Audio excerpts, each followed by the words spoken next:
Bonjour à tous et bienvenue dans ce nouvel épisode de votre podcast préféré sur la langue française. Aujourd'hui, on va plonger dans un sujet super intéressant, l'argot français et la prononciation réduite. Vous savez, ces mots et expressions qu'on entend partout dans les rues de Paris, Marseille ou Lille, et ces façons de parler qui rendent le français si vivant et décontracté. Alors, attachez vos ceintures, on y va. C'est quoi l'argot ? D'abord, un petit point sur l'argot. L'argot, c'est un langage familier, souvent utilisé dans des contextes informels, entre amis, dans les films, ou même dans les chansons. C'est une façon de parler qui donne du peps et qui reflète la culture populaire. Par exemple, au lieu de dire argent, on va dire fric. Pourquoi ? Parce que c'est plus court, plus direct, et ça sonne cool. On pourrait dire « T'as du fric pour aller au ciné ce soir ?» au lieu de « As-tu de l'argent pour aller au cinéma ?» Ça change tout, non ? Il y a aussi d'autres mots d'argot pour l'argent, comme thune, oseille, ou même pognon. Ces mots sont hyper courants, surtout chez les jeunes. Si vous entendez quelqu'un dire « J'ai pas d'oseille pour m'acheter ces baskets », vous savez maintenant qu'il parle de son portefeuille vide.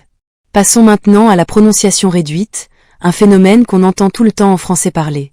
Les Français, on aime bien aller vite, et du coup, on simplifie les phrases. Par exemple, au lieu de dire « je suis », on va souvent dire « je suis ». Je suis fatigué, j'ai pas dormi. Ça sonne naturel, non ? Pareil pour « je ne sais pas », qui devient « je sais pas ».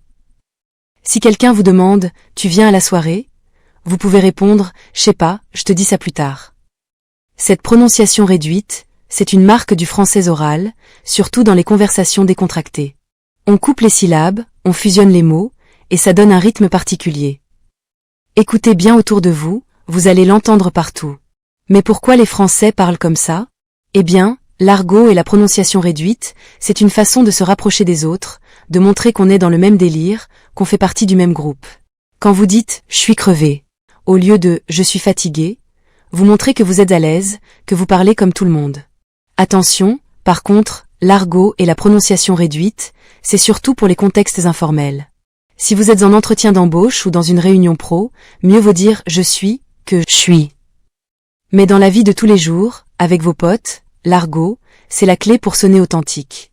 Allez, avant de se quitter, voici quelques expressions d'argot et de prononciation réduite à ajouter à votre vocabulaire. Boulot, au lieu de travail. Exemple, je vais au boulot, à plus. Mec ou nana, pour dire garçon ou fille. Exemple, ce mec est trop sympa. Je m'en fous, au lieu de je m'en fiche. Exemple, tu viens pas ? Je m'en fous, moi, j'y vais. Et bien sûr, je suis, et je sais pas, qu'on a déjà vu. Et voilà, c'est tout pour aujourd'hui. J'espère que vous avez kiffé cet épisode et que vous allez tester ces expressions dans vos prochaines conversations. N'oubliez pas, le français, c'est pas seulement la langue de Molière, c'est aussi celle des rues, des cafés et des discussions entre amis.